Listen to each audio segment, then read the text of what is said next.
Who do I give a shit? Because I lost track of the numbers a long time ago. I don't give a damn. This is my older sister Leslie. Wave hi. Good morning. Now she's also recording with her phone for whatever purpose. I invited her to record this for herself so she would have a copy for herself, for her own record. This will be my podcast. This will be season 1, episode 7. Okay, there. So she'll be making her own podcast. Where literally our phones are right next to each other. So yeah. Okay, we actually audio checked this right before we recorded. So I turned off our fan. And I turned off the fan so if she can't be heard, it'll at least carry a little bit. And yes, because it's shit hot and humid, water. Man, do I wish it was vodka. I could use it. I've been up since 6:30 a.m. I think I went to sleep around that.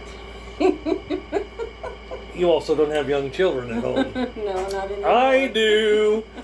Not anymore. Okay.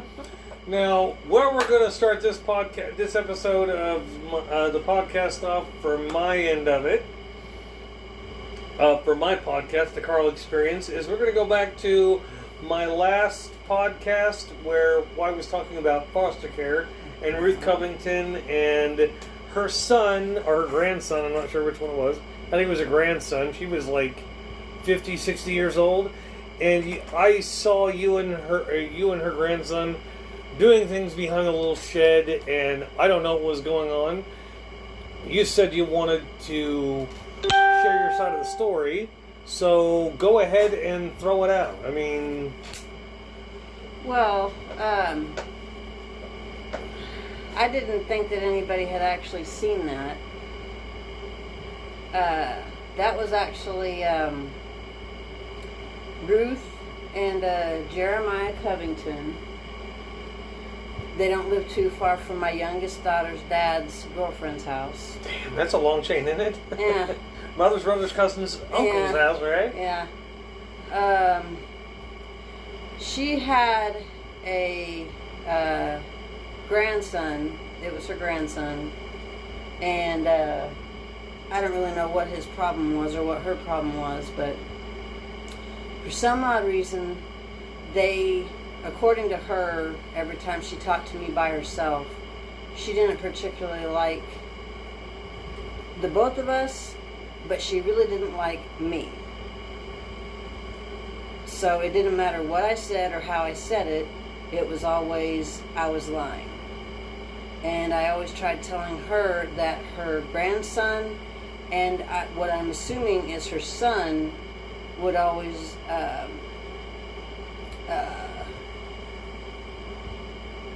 pretty much molest me. Okay, and without getting too much into molestation, are we talking like touching your privates, or are we talking making you touch their privates? Both. Okay. Because I don't want to go into too much graphic detail. I mean, you go into as much detail as you want to. Yeah. I'm just here to acknowledge the fact that somebody did see it. Yeah. You just never knew that I saw it. Yeah. And I was paying attention. Because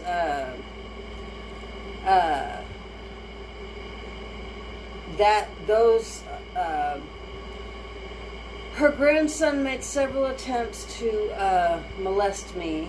We never actually had intercourse, but he did make several attempts at intercourse.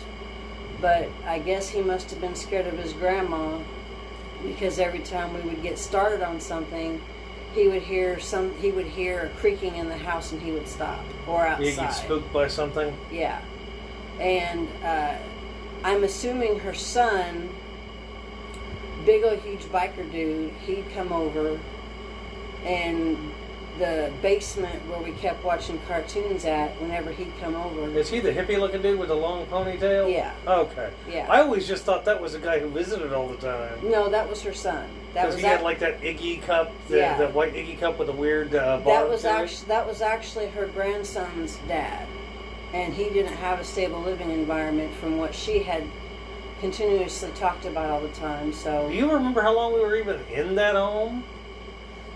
wasn't more than a few months, maybe 2 or 3 tops, because she really didn't like us. She told me pretty much the first week that we were there that she actively told SRS that she wanted us to be shipped out because she did not like either one of us. So and see, I don't. All I remember is a few. I remember what the main floor looked like, because they had a big white house, a back porch, a front Georgian porch. Yeah. And I remember we lived up north. Her house was right behind that elementary school. It's way the fuck up north. Yeah. 13. That's about 2 or 3 blocks away from where my daughter's. Yeah. And I remember her whooping my ass once, but I remember literally his penis out, your mouth on it. Apparently, at one point he peed in your mouth. That's what. No. I'm just telling you what I recall. Yeah. I don't know what was going on. All I know is his penis was in your mouth. Mm-hmm. How that happened, I don't know. What happened afterwards, I don't know. That was my time to get the fuck out, to move the fuck on. I've only got a handful of memories of that place. Pretty much the biggest parts about living with Ruth Covington was pretty much being molested by her grandson, which was older, and her son, which came over every once in a while. And her son would come downstairs and be sitting there watching cartoons and stuff, and a big old huge recliner in front of the TV. He would pick me up, he would sit back down, he would sit me back down on him, and then he would do all sorts of stuff. Uncomfortable things from your perspective as a child. Yeah. Okay. And from my memory, the elementary school that we lived across the street from, you went there. Yeah. And then her grandson, I can never remember her name. I just remember, I can never remember her grandson's name, just her name and her dude's name. I could have swore it began with a J. Like Jerome, George, something J. But, or G, something. Her grandson went to the school that my daughter's dad and them live across the street from now. And then I got bused to another school. I don't know why they would bus you to another school. We were both living in the same damn house. I don't know. I think that doesn't make any sense, does it? No. This was the 80s, people. This was the 80s. They did shit for no goddamn reason. They see bruises on you. Oh, you fell down the stairs. You must have had an accident with the 4 other kids up the stairs laughing at you because you just fell down them. And the school that I went to at that time was over there by Douglas and Hillside before it got closed down and then tore down. There's a big old huge tall ass building there now. Okay, so now I'm going to go somewhere else with this because we kind of need to. I want to get some context from your perspective. Now, we went into foster care. We were at the children's home. I don't remember if I was at Grandma's first or the children's home first. Grandma's. Yeah, we're talking 35 years ago. So. Yeah, you and Mike were both transported to Grandma's house. Okay, and then we get to the children's home, and I remember very vividly going in. They had Chris and Mike go to some other area. Baby area. You and me were walked to the main area, and we went back to the toy section, and this room is nothing but white and shelves. Nothing but white and shelves. There were 3 fucking toys for 30 fucking kids. We come in, our toys alone filled up the goddamn, every shelf was jam-packed because of our toys. We collected toys. That's what we did. Our parents just, okay, you want to go, our dad worked so often, it was like, instead of spending time with us when we were old enough to remember it, he was at work, so he'd come home and bring toys, and that was what you had for Dad's time. Quite a bit of the time, at least from my recollection. Well, I don't recall Dad working, but okay. No, this is before we went into foster care. He was working at McKay's machine shop. Oh, yeah. He was working so often. I'm working. Have your mom go buy you something, and Mom would go out. All of our relatives are buying us toys to make up for Dad not being there, apparently. But we filled up that entire goddamn room, and when I left, the day I left, I went and checked. we were allowed to take 3 fucking toys. I am not joking. Well, when my recollection, I recall when Grandpa and his wife dropped us off at the children's home, me and Crystal, he had a big old huge bag of a few big old huge bags full of toys and clothes, and I think we must have got there sometime in the morning, because when we got there it was breakfast time. So we got shown where our stuff was going to be at, and I was told by one of the ladies there, I think it was a lady that was there, that all of our stuff would be stored in this area until they found a place to put us. And she looked at me honestly, and she told me that more than likely the babies will leave first before we do, because most people like to have the babies as foster kids. Yeah. Well, I also did. Yeah. I also did a segment on my last podcast describing the germs only from 1999 to 2019. So, and the statistics don't really fail, going back even farther to when we were kids. The younger you are, the more likely you are to be adopted or find a placement. Yeah.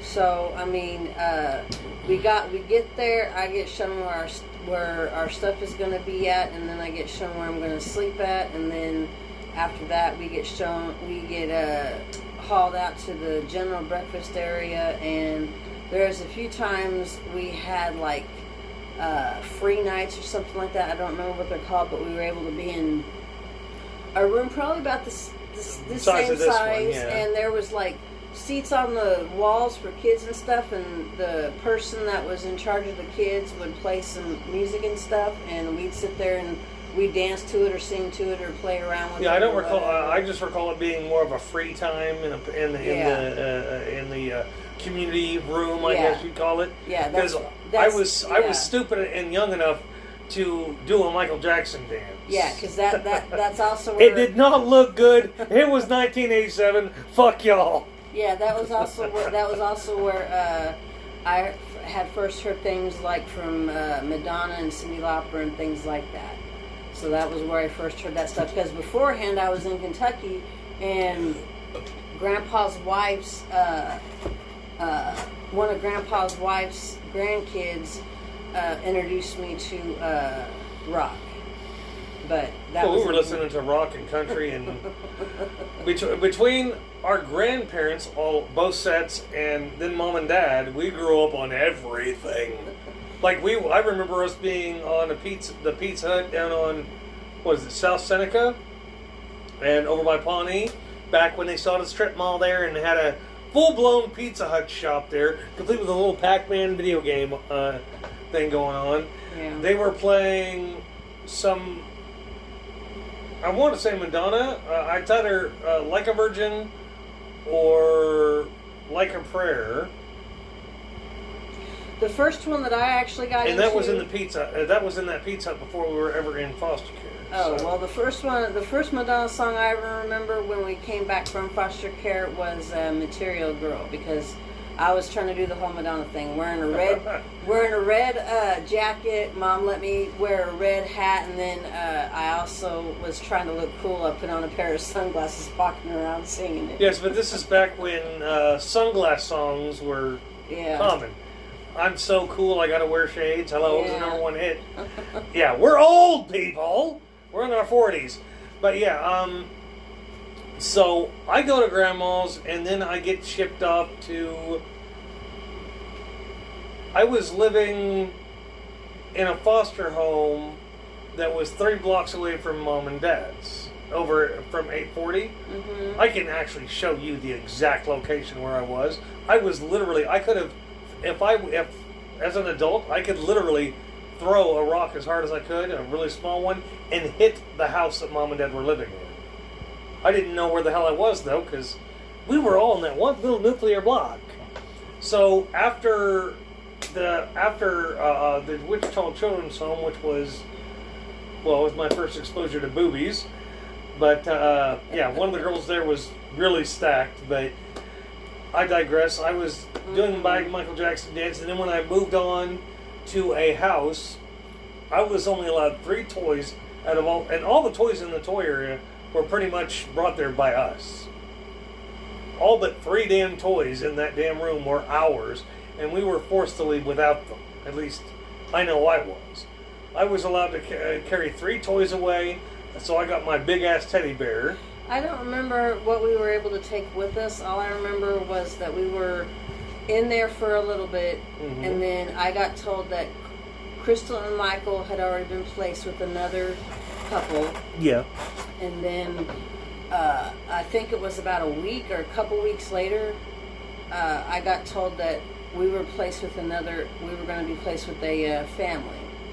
And when we got that's when we got placed with Ruth and Jeremiah Covington. And I think they were my second placement.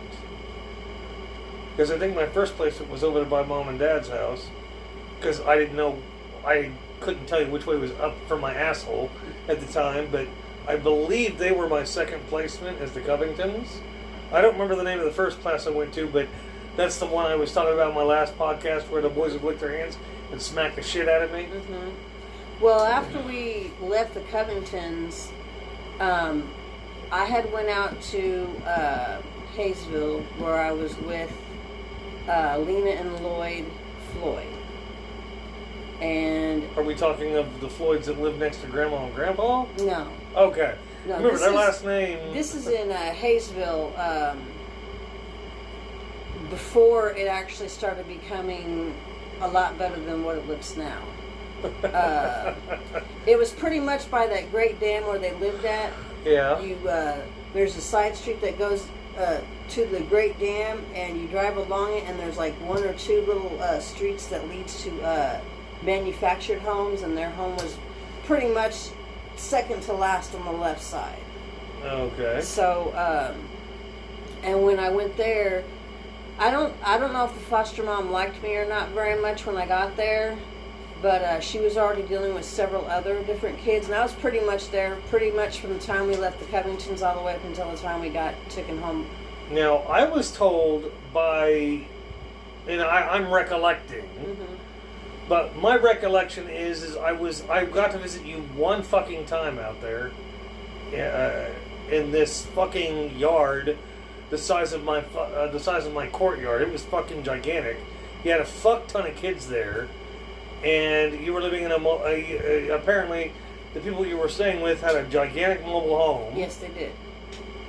I think it was like Off-White or some shit. Or when you did come to visit, they were actually making it bigger. It was a single wide. Oh, I have no doubt. It was a single wide when I first got there, and around midpoint when I was there. All I know is they didn't allow us to go anywhere past the living room. They started making it a double wide. By the time I had left, they had successfully turned the single wide into a double wide. All I know is I went to visit you, and we were only allowed to be in the living room, and there was something else. I remember something else happening in the background that I wasn't aware of, and the visit was supposed to be for a few hours, and it got cut short because all of a sudden I'm being told it's time to go. No idea why. You look like somebody shitting your Cheerios. She did. I don't know what happened, but something amongst the adults were talking, and next thing you know, I get taken out and told I have to go. Well, I have no idea why. Yeah, when I first got there was a couple of foster sisters that I had. One of them had a major stick up her ass. I don't know why or what happened to her after she left our place, but she had a pearl necklace, a fake pearl necklace from her grandma or whoever. And she said she didn't mind if I play with it.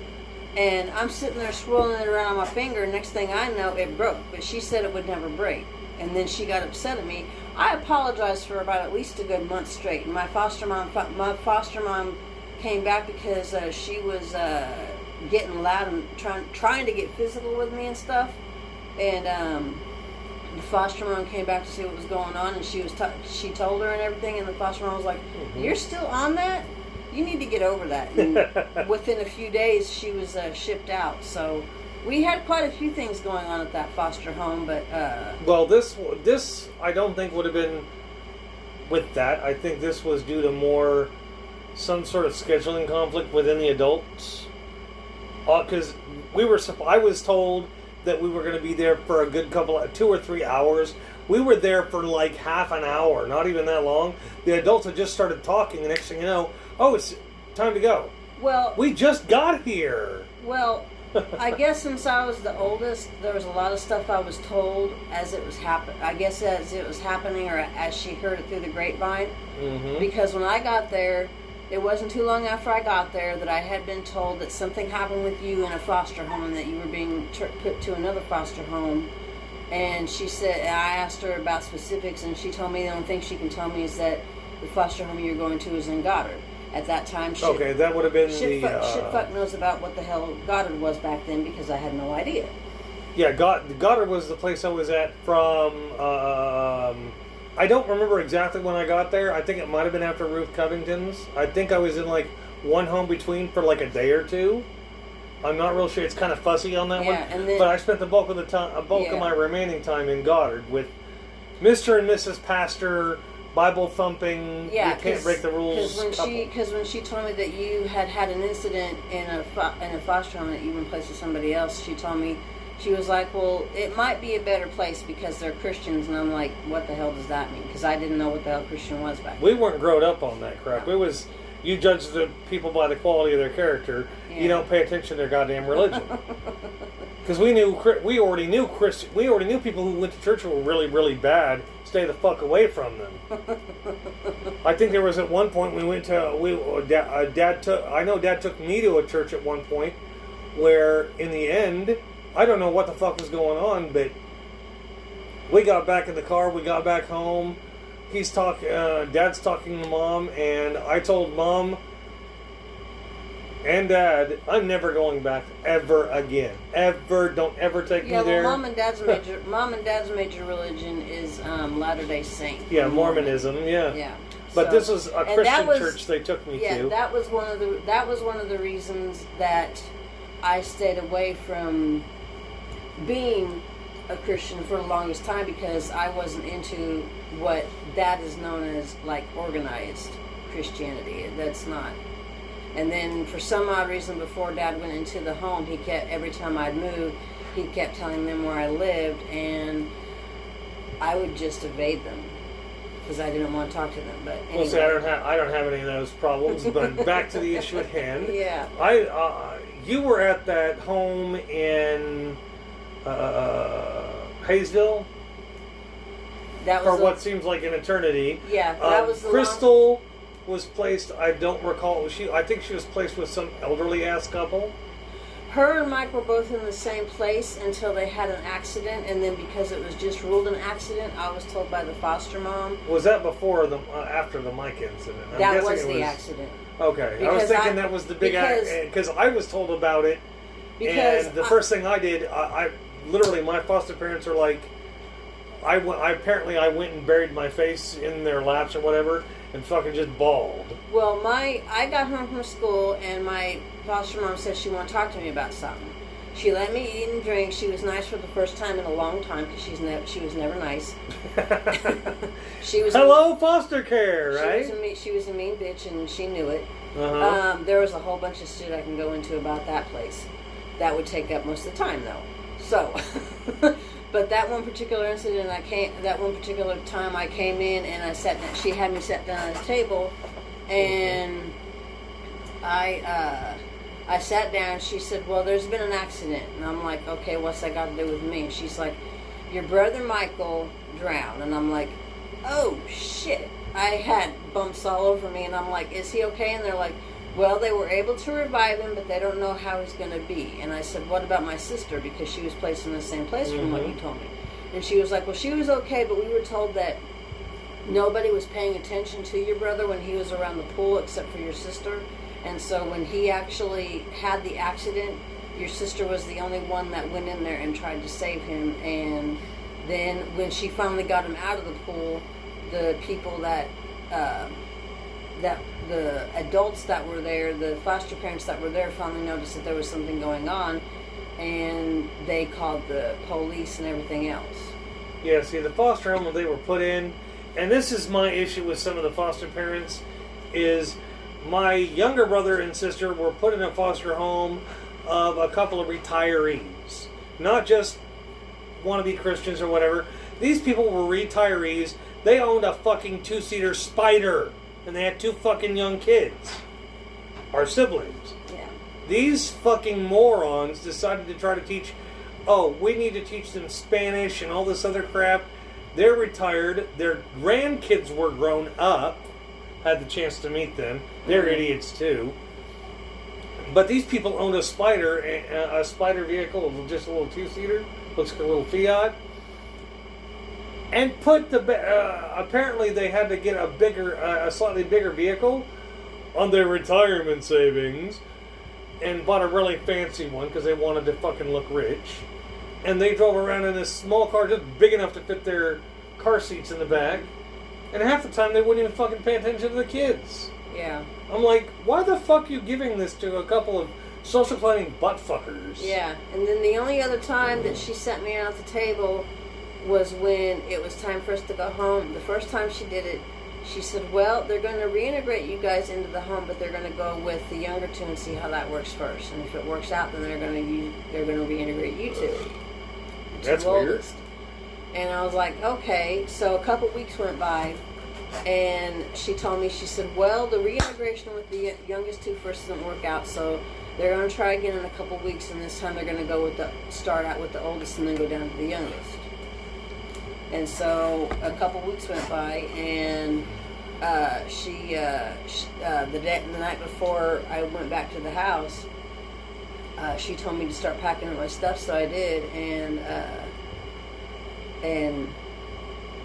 next thing you know, I was there for, I think it was either one full night or half of a day before you showed up, and then Crystal and Michael came about a few days to a week or so, maybe later or something like that, because they wanted to make sure that.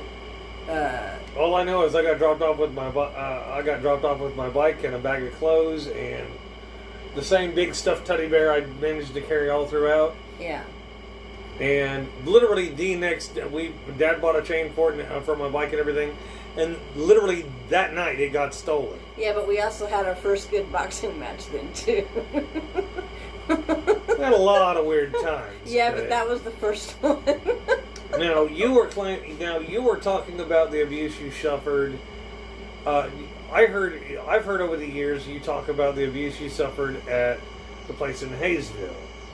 Now, from my understanding of it, my perception of it, it was more than once, a lot more than once, and with various kids who were in and out. Like, they were there, you'd get molested or whatever the hell happened, and then they were gone. Well, there I wasn't so much molested as it was more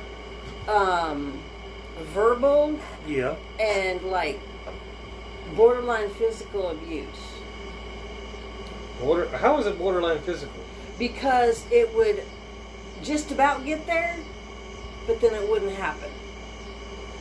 So it was more of a psychological abuse. Yeah, more like you thinking it's going to happen, but it doesn't happen. Okay.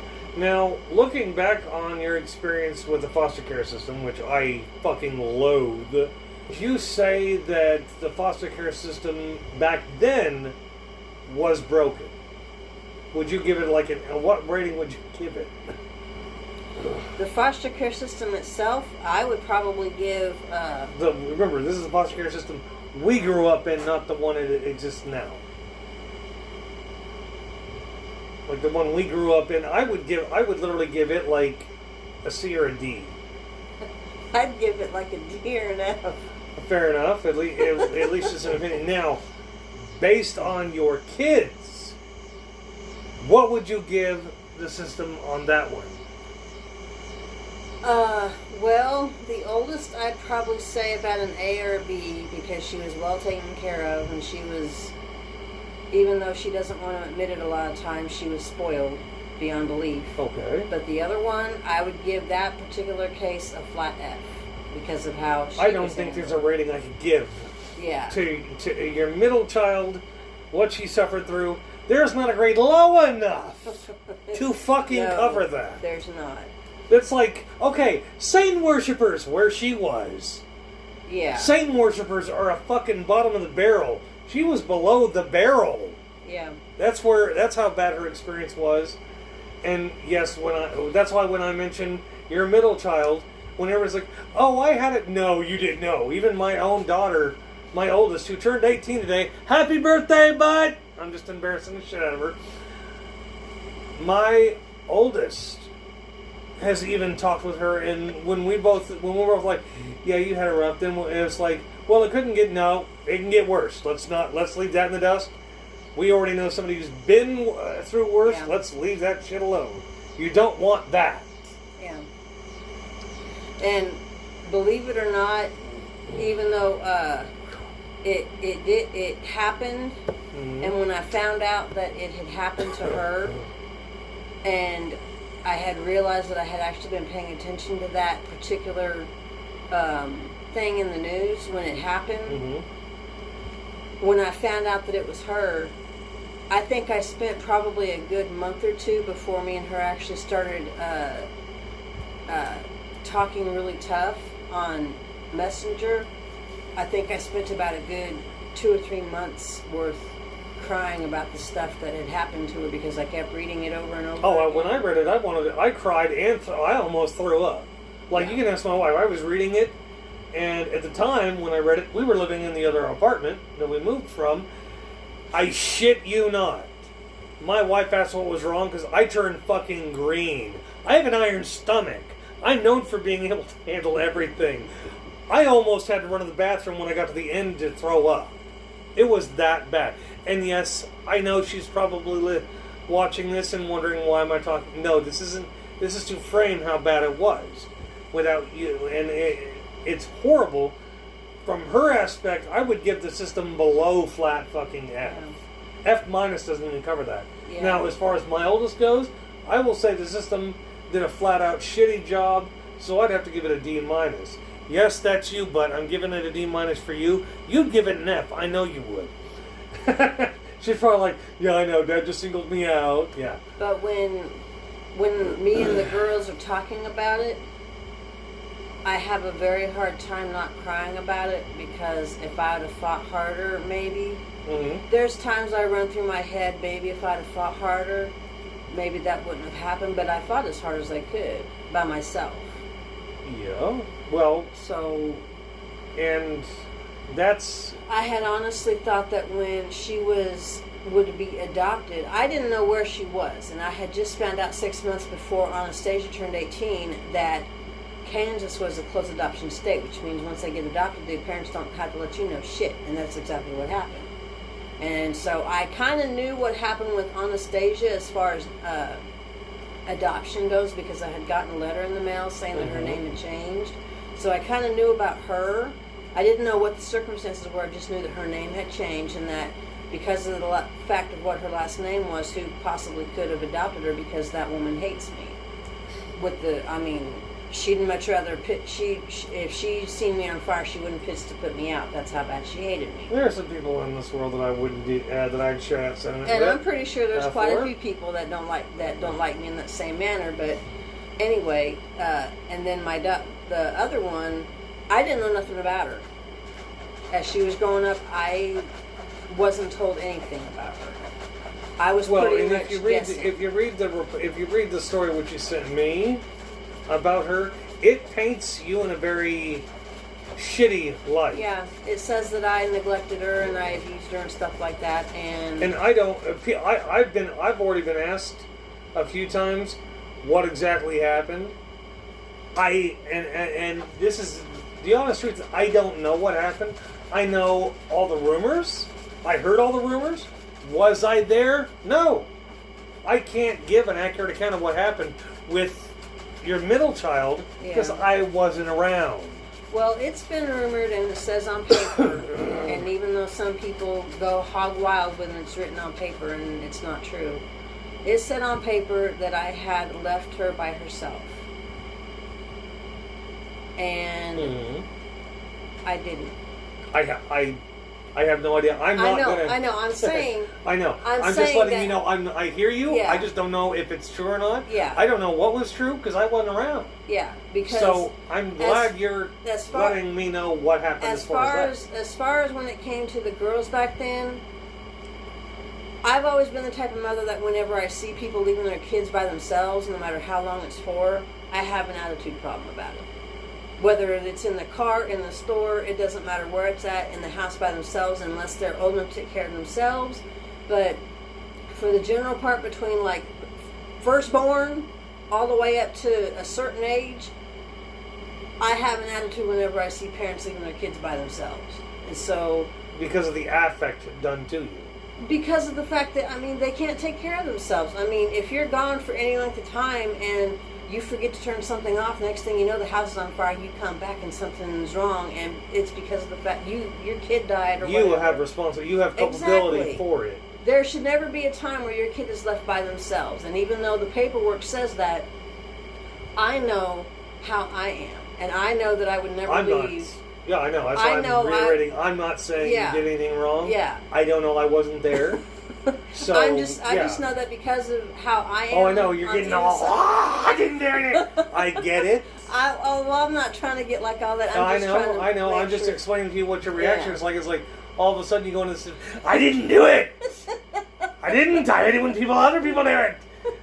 Okay, I get I get your side of it. Yeah. I'm not saying you're right. I'm not saying you're wrong. I'm just getting your side of the story. Yeah. Because I don't know what it is. Yeah. With your oldest, the night that everything went down on that, I was there for it. I've given my account to the police way long time ago. Mm-hmm. And just like when you asked me to not share that, my only problem was I'd been holding on to that for so long. I needed catharsis. Mm-hmm. I needed to get it the fuck off my chest. And yes, I have told the same story, word for carbon copy, word for word, to your oldest.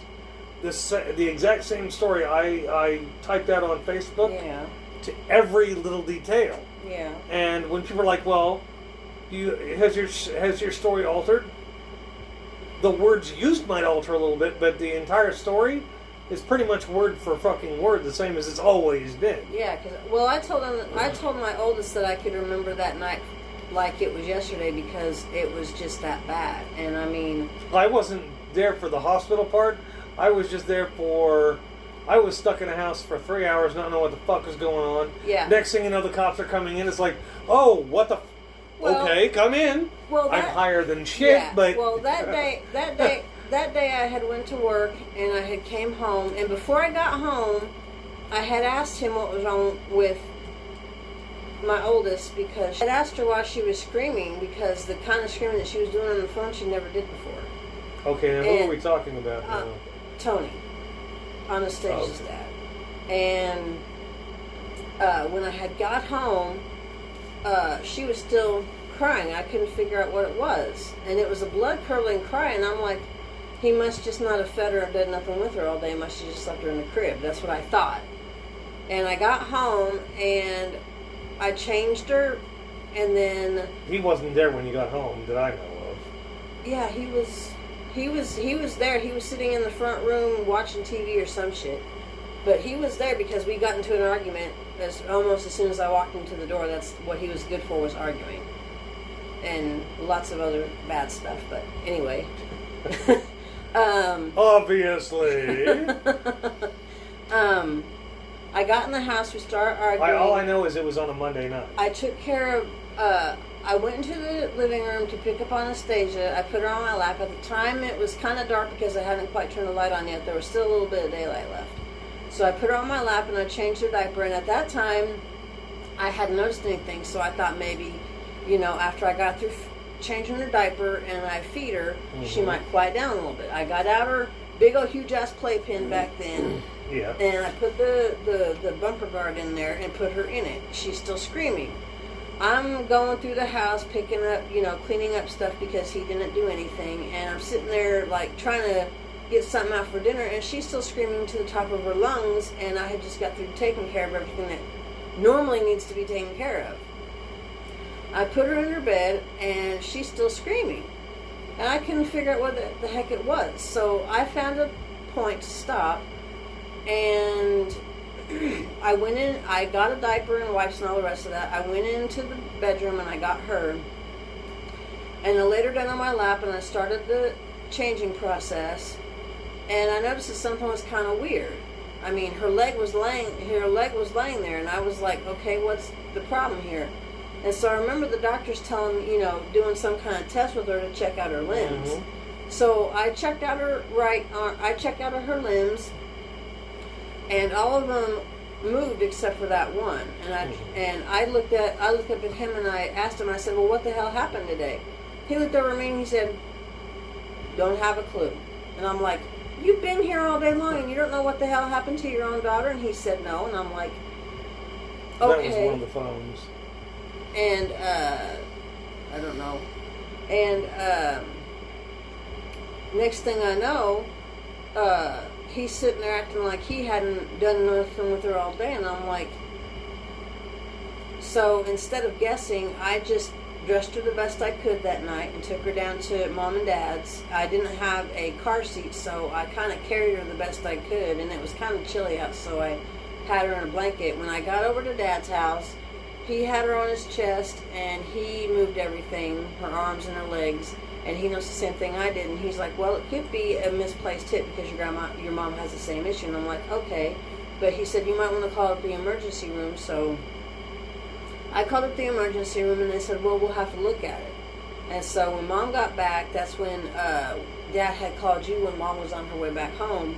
I had called the house, and have to remember that back then we didn't have cell phones, it was landlines, so, So while you guys was heading down here, heading down to Mom and Dad's place, Mom was on her way back, and then I think you guys got there either just before or just after Mom showed up, because it was only like a block away.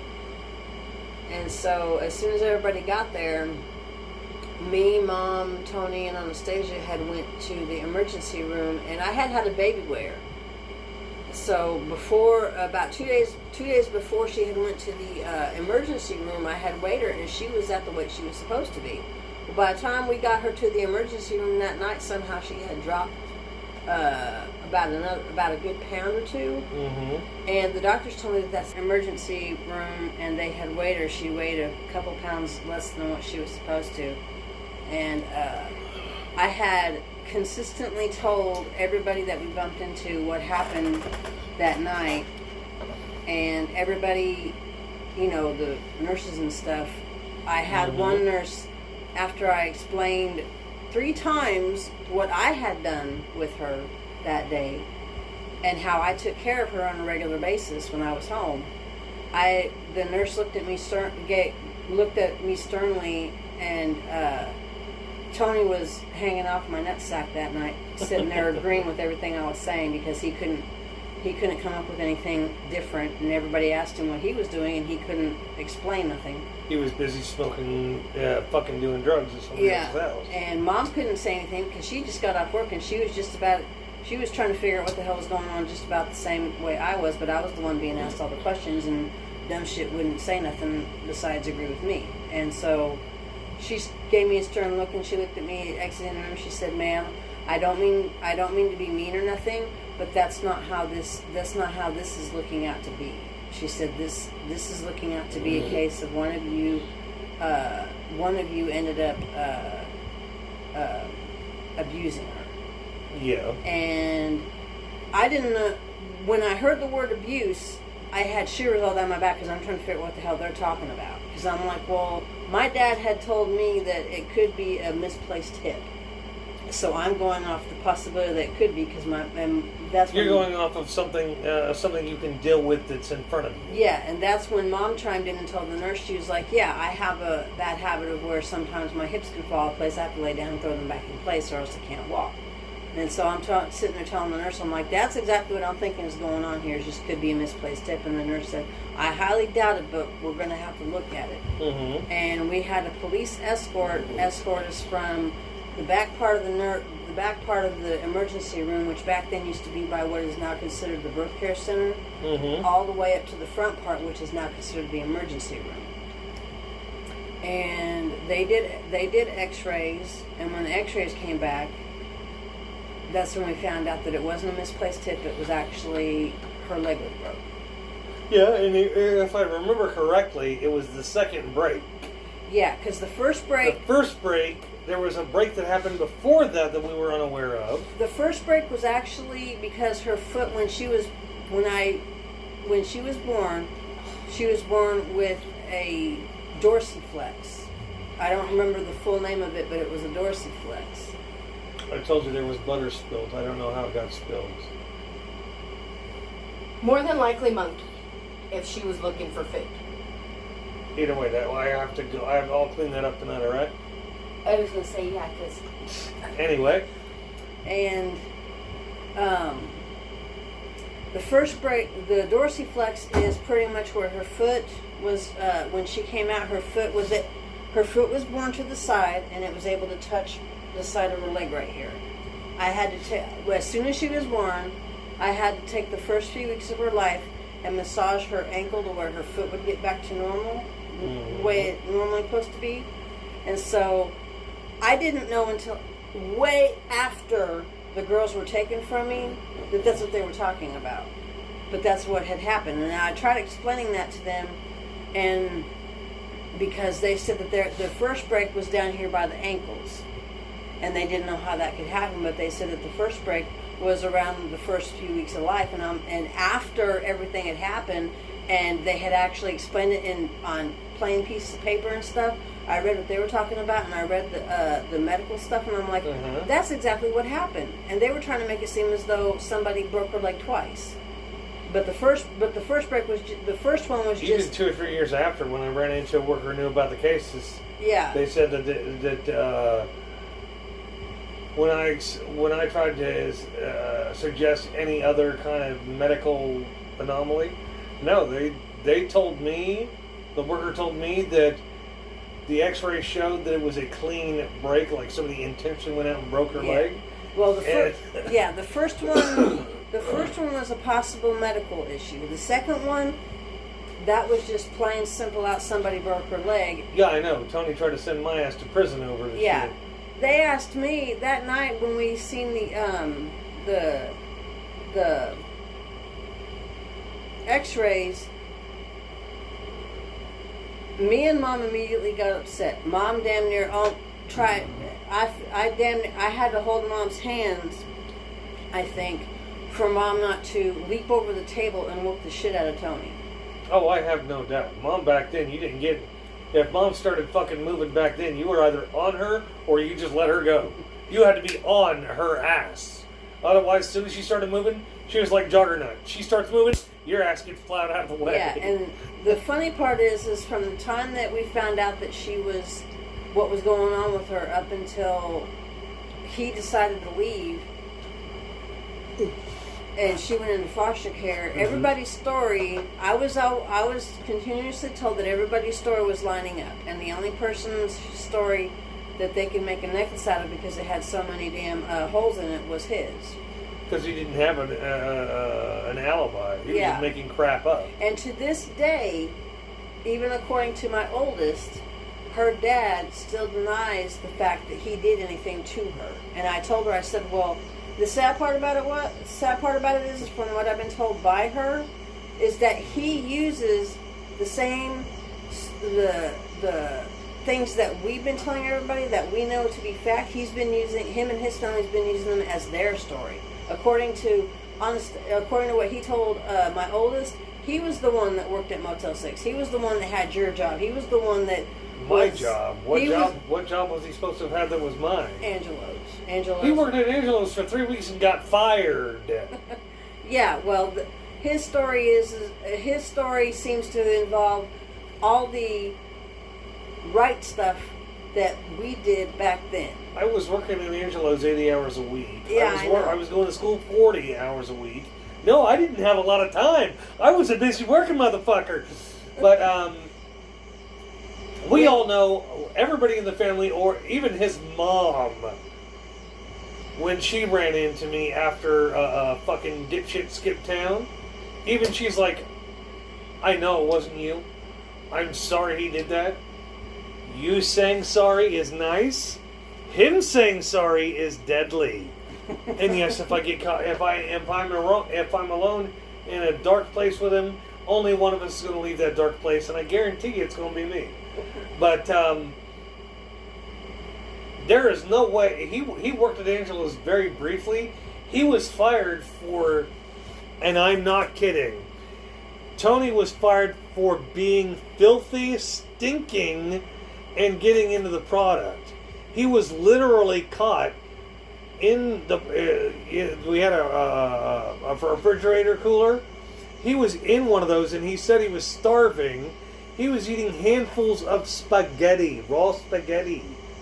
Like, this shit had just been cooked and oiled up so that it would, turn out. He was eating handfuls of that crap, and he stunk, like, physically. Stunk. You imagine an episode of Hoarders and imagine that stink? Make it 3 times worse. He had a physical odor about him. And he was a busboy for, a week?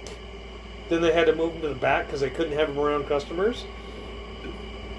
He was a busboy who stank and apparently was making sexual innuendo with the customers. You stink, you look nasty, you look greasy, and then you're flirting with the females who clearly don't want anything to do with you. They moved him to the back where he was more or less a janitor or some stupid shit. He washed dishes with me for like 3 days and they kicked him out of the dish room, put him in the prep area. They were trying to find some place he could be. Finally, they just, I think the last like 3 days he worked there, or so, he was literally just came in to mop floors and do cleaning. He, if they need the windows cleaned, he did that. He didn't do anything of monumental value. But when the fuck did he ever work for a motel? He didn't. Like, who does that shit? Well, I worked at Angelo's and Motel 6 and did all this other. No, you didn't. I worked at Angelo's. I know because I worked there. I worked there 3 damn times. And that's how I learned to do Italian cuisine. Yeah, he also, when Crystal babysat, I think it was either Crystal or Michael that babysat on the stage until school started. And then I think Dad babysat her for a little bit. According to what I have been told, he says that now. He says that he was the one that was babysitting her, and it wasn't one of the 2 younger ones or Dad. Yeah, the only day I had to even do anything with her is Monday, because that's the only day I had off. Yeah. That's how I know it happened on a Monday. That's the day I had off. And then all of a sudden, we got like 9 fucking cops swooping in. Whose bedroom is this? That's mine. Yeah. Asking me all sorts of ways. I think one of the cops actually took me outside for a minute to question me away from everybody else. The things this cop asked, I don't blame the cop. I do not blame the cop. After watching SVU, I get why the cops asked it. Mm-hmm. They asked me some questions that I've got an iron stomach. I almost threw up with them asking me. Did I do this? Did I do that? This shit's making me throw up because I don't have it in me to do this shit to kids. I cannot, I would psychologically fucking break down, slit my own wrists, and fucking make the cops shoot me in the forehead before I did this crap they're asking me about, And the funny part about it was before all that stuff went down, I had been trying to save up money to get me and Anastasia out of that situation. And the sad part is you were living there free. Yeah. We were living there free. Living in a 2-bedroom downstairs home? It was considered an abandoned house. The landlord lived upstairs, we lived downstairs. And the only reason we got to live there, after Dad told me and Tony to get out of his place, was because Tony told the landlord he was going to help him bring the place up to code. Guess what never happened? Tony doesn't know any code. First week we got in there, the landlord came knocking on the door asking Tony to help him with the plumbing underneath the house, and guess he did not answer. So he's a lot like Dad actually then? Yeah. Because Dad does the same thing. Well, I own this place. I'm God. Then the landlord knocks. Don't answer it. Yeah. No, don't go near there. Yeah. The second the landlord leaves, I need to talk to him. I'm gonna give it, motherfucker. You had a chance. You stayed in the goddamn room, hidden away, making sure he didn't know you were there. Yeah, pretty much. Yeah, pretty much. He's got what what's her face on 2.5 Men would call phone cojones. Yeah, phony cojones. And I lived there, and I lived there briefly, and I paid literally my portion of the bills. You took the bills, divvied them up, and I always paid my share. Every month, every time bills came up, what was funny is I should have caught on to this back then, back when I was 18, young, stupid, and had a huge boner, and drinking, had no idea. TMI. I know. My podcast is screwed. Come on. I know. Your podcast's going to be really interesting this time, isn't it? But anyway. See, that's why I turned my notifications off, so can't hear anything. But at one point, I pointed out to you that I just paid Tony. Mm-hmm. And Tony, because you guys made fucking arguing a goddamn Olympic sport. And we're not talking we're talking gold medal level arguing. Where you guys argued for no goddamn reason at all. He's shouting at you that I didn't fucking give him any money when I gave it to him 3 days ago. Mm-hmm. And then you're asking me for the money for the money that I already gave him. Looking back on it now, we should have slapped ourselves and just kicked him in the balls and then threw him out and locked him out. You know, took the keys to the fucking to the Chevy Nova and just threw him out. Because he was a good for nothing piece of shit who just did drugs. Yeah. He used to come home. Where's Liz? Dude, she's at work. Where the fuck do you think she is? She's supposed to. Dude, you're supposed to have been home like 5 hours ago. Mm-hmm. Where's the baby? I don't fucking know. It's not Monday. Monday's the only day I'm responsible for even coming close to watching the kid. That's the only day I had off. And if I chose to do something on that day off, I told you guys about it before. That way I could have my day off and fuck off and go flirt with whoever the hell I wanted to. Which most of the time, that's what I did. I left the house and stayed gone. Yeah. Like, what, once, twice a month I'd stay home to watch your kid? I don't think either one of the... Magera! I don't think either one of the girls quite understand, even nowadays, since we've gotten back together and stuff as mother and daughters. Mm-hmm. I don't think they can grasp, even though they've gotten like my part of it and I've cried a lot. I don't think either one of them understand exactly how tough it was for me and how many days in between when they got taken and when we bumped back into each other, how many days I cried. Your kids aren't going to know until they go through through some similar stuff. And I told Butt that, and I told Butt when Butt's like, "But you did this when I was and that's the best choice I had at the time." There is a complex there, but did I feel bad at the time? It was the best thing to do for my daughter at the time, when I signed my rights away to her grandmother. That was the best thing I could do for her at the time, because I was busy working 11 and 12-hour shifts, and it took me an hour and a half one way to get to work. I only had 4 hours a day after everything was said and done to spend with her. I couldn't take care of a kid on 4 hours. I'd literally spend most of my time working for babysitters off. So I get that you want that. I know that you want them to understand what you've been through. But let's remember, from our perspective, we don't want them to ever be there, right? We want them to succeed where we failed. Mm-hmm. Like right now, my youngest, when she's here and she goes through pain, it's like, no, you're not.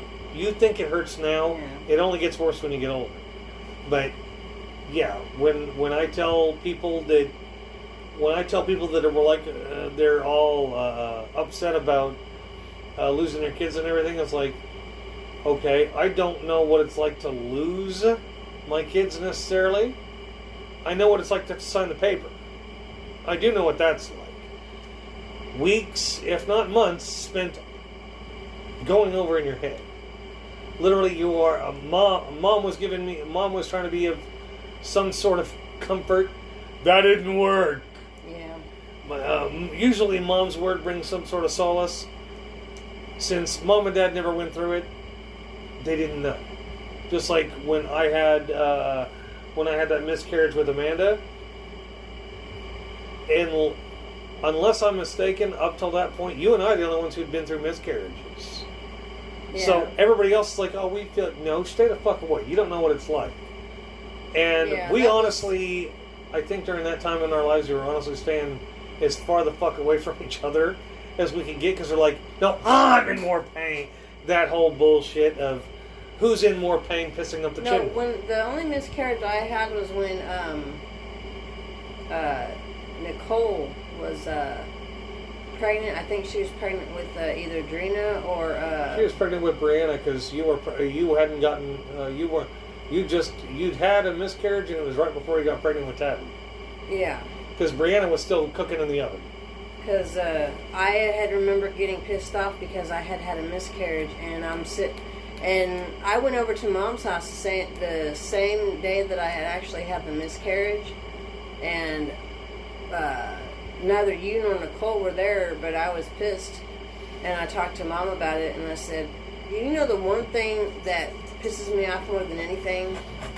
And she was like, what? And I'm like, I take care of myself. I take vitamins every day and all the rest of this stuff. And this woman over here, she doesn't take care of herself to save her own damn life. Mm-hmm. And I said, she's carrying a kid, and I end up miscarrying. And Mom was like, well, there's always a reason for everything. And I'm like, no, that's not a reason. You were just really pissy. I get that. Yeah. I totally get that. Aaron went through a bout of depression that I don't know if he ever told you how bad his depression was after that miscarriage. I honestly don't know. All I know is that after the miscarriage, he wasn't trying to have any more kids, and I ended up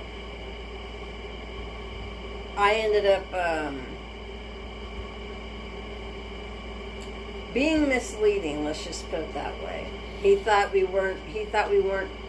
We were using protection. He thought I had put on the protection, but I didn't. So I ended up being pregnant again. And when he found out that I was pregnant again, he told me that he didn't want it, and I said, "Well, I'm having it." Oh, he was in a darker place than a lot of people get to, because he's how much older than you? He was born in '74. Yeah, so he's quite a bit older than you. And at the time, we're in our mid-20s. He's in his mid to late 20s. So he's looking at, well, you probably shouldn't try to have any more kids, but he went to a really dark place. He was talking to me and a few other people, and he was contemplating some very dark shit. How he got pissed off with me because when I stayed with you guys briefly, being homeless, and went to start cleaning your house, he told me some crap, and then I'm like, well, do you mind if I have some of this amaretto, the almond whiskey he had laying around? I went through that in a week because, and this is gonna sound fucked up, because he was gonna chug it all in one night. He was going to open that bitch and just power chug it and fucking hope to God it killed his liver. It wouldn't have. It would have made him sick and put him in the hospital for a week. But oh, and the organization that actually did all that stuff with the foster care system back then with the girls was Youthville and SRS. When I came pregnant and had Tabby, DECA got involved because of the past that I had, But I had been told by both of those ladies that they looked at my account, and ever since my girls were taken, my account has always had a note on it saying that Youthville knew that I was slow and they took advantage of it. And because of the fact that I was slow, I was told directly by the DECA workers with Tabitha that because SRS knew that Youthville was picking on me because I was slow, that's one of the when SRS had some sort of thing happen to it, and my case is one of several cases that Youthville had gotten a big old huge slap on the wrist for, because SRS knew Youthville was picking on me and SRS didn't do nothing about it. They let Youthville pick on me because I was slow. So I was told by the two ladies at DECA that when everybody heard on the news that SRS had gotten a big slap on the wrist, those cases that were like mine, which was very few, were one of the smaller reasons why SRS had gotten a huge slap on the wrist back then, because SRS let Youthville pick on certain individuals that were slow or handicapped or had something wrong with them, didn't do any drugs, didn't do nothing else, did everything that they could possibly do to try to get their kids back, but because they had some sort of handicap or whatever, SRS let Youthville pick on those cases, and mine happened to be one of those cases because it was written in big letters that I was slow. I hadn't been proven handicapped yet, like I am now, but it had been suggested that I was slow, and because it had been suggested that I was slow, Youthville took advantage of that, and SRS let them do it. Well, Youthville and DECA were hand in hand, so... From what I was told by the ladies at DECA, they said that back then, DECA had just broken off from Youthville back then. They weren't. No, they were hand in hand. When Youthville got that slap on the wrist, DECA was actually told if they didn't shut down in 2 weeks and improve shit, they were going to be shut down permanently. They did some sort of weird thing, and the next thing you know, DECA's back up and running. Yeah. DECA didn't stop. They were literally an offshoot of Youthville. Because Youthville, I had been told that Youthville had ended up going out of business, and then St. Francis picked up where Youthville left off.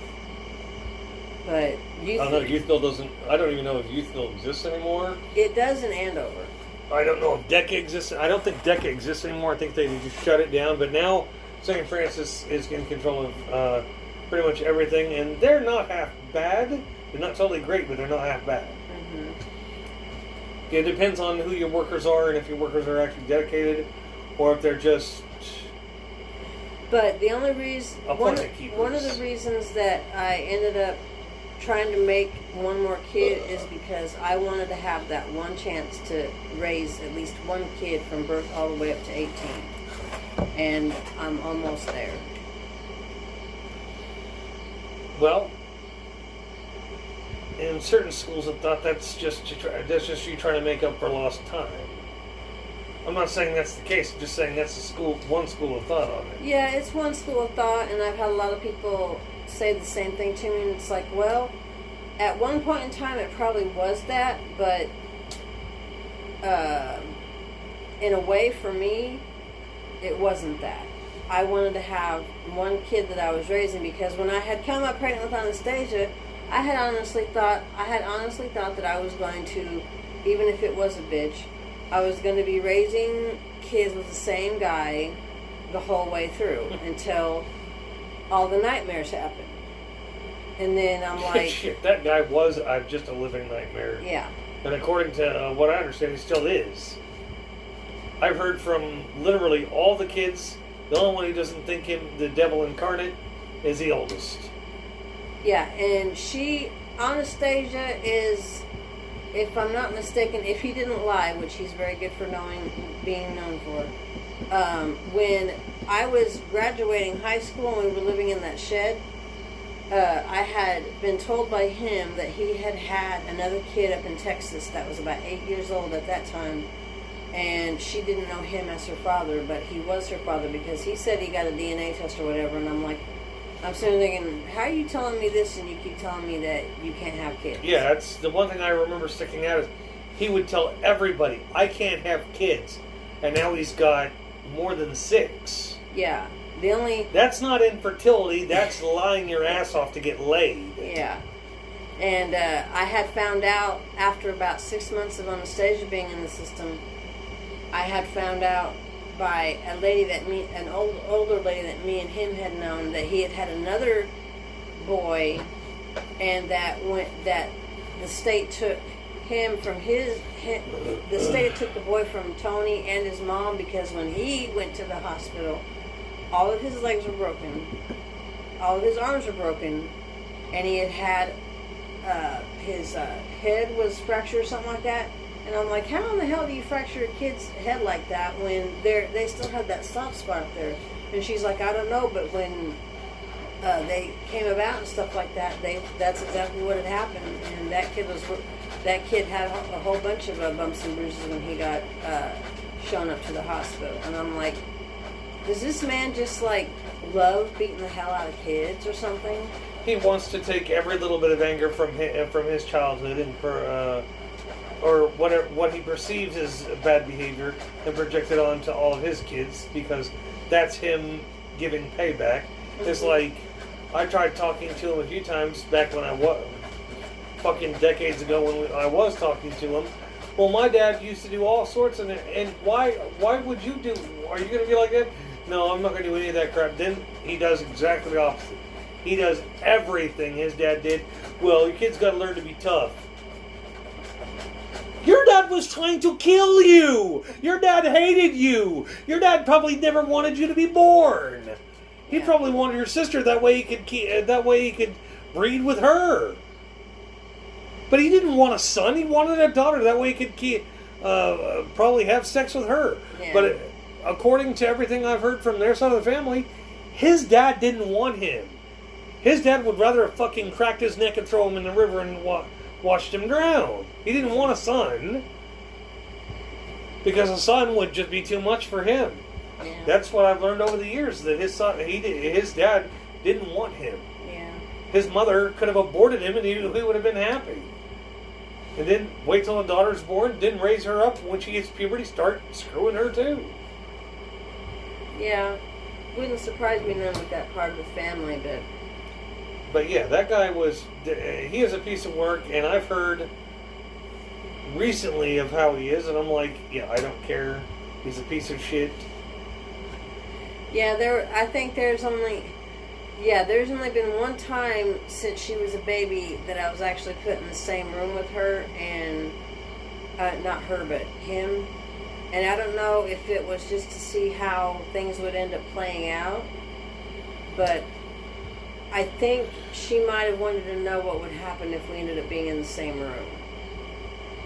And you're talking about when your oldest got you and him together in the same room? Yeah, and that was the very first time I think I ever actually had an anxiety attack from an outside source. Because I have anxiety attacks occasionally. Nobody else knows about them, but I do. And normally they're brought on by, things going on in my own head, and I have to sit there and talk myself out of them. But that was the first anxiety attack I'd actually had that was brought on by somebody else. And that's probably been imprinted in my brain for the rest of my life as to how that ended up taking place, because I was at home cleaning and I hadn't had any intention of going anywhere. Yeah. And she insisted on spending time, and after the fact,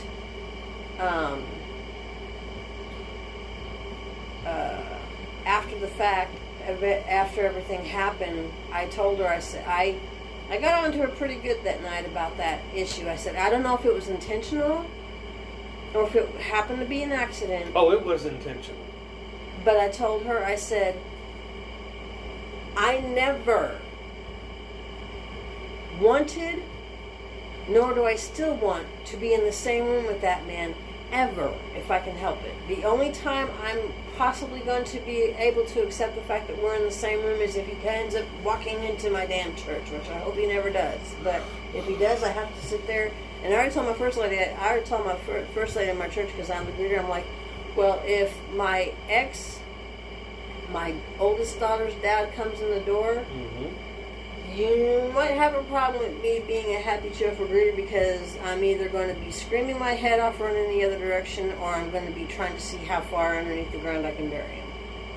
There's only going to be those two things. Mm-hmm. And she was like, well, if he ever does come in the door and you see him, then you need to come let me know immediately so we can have somebody else take care of him. I'm like, good, because I don't want to. I might be a Christian, but I'm not that much. The only way to really take care of that kind of douchebaggery is to put a bullet through his brain. That's the only real way to permanently take care of him. I wish. Put but, a bullet through his fucking brain, watch his brain splatter over somebody or something. Yeah. Then you just clean up the mess and toss his ass in a burning pile of wood. Well, the only reason I don't go that far with it is because of the fact that Anastasia is half of him. And even though he sucks Major Green, big green donkey dick, and he doesn't deserve to be breathing the same air as any other human being, she's still half of him. So, Yeah, I well, have to kind of have a middle ground about it. I don't like the man to save my life. I wouldn't piss on him. well, there's put some him stuff out, we can but- talk about later about your oldest and her issues, but for the moment, we're going to go with that's okay. Yeah. Now, the whole issue with the middle child. Yeah. Now, I after your oldest, I kind of did my own fucking thing. I was hanging around with we were hanging around in the same circles, but not with the exact same people all the time. Mm-hmm. Me, I was hanging out with like Kim and Tanya and Danny, and on occasion you and her dad. John, yeah. Yeah. And you guys were still living in that same shithole house. I'd since moved back home so I could finish school. Yay! And I was busy getting, at that point, since after all we'd been through, I was busy fucking hitting the steamroller with everybody else, getting higher than shit, because once you've been through this kind of shit, you just want to fucking take it easy. I got high for like 2 years afterwards. Yeah, well, I really couldn't get high. Yeah, right there. He's going to be home pretty soon. Okay, we'll be ending it here in a minute. We're going to wrap it up anyway. But, yeah, back then, we'll have to delve on this more, obviously. Duh. We'll be delving into this more. I think we're going to delve into the John situation, what happened with all that.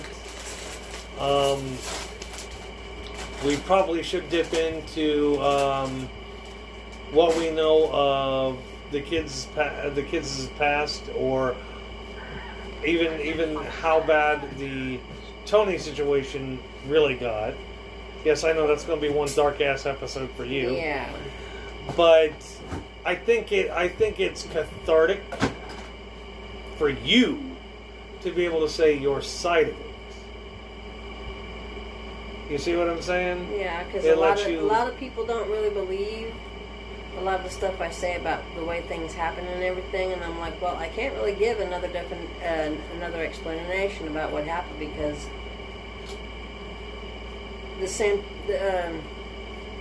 I've ran everything through my head throughout these whole entire years, and there's no other way I can describe it except for how I've been describing it.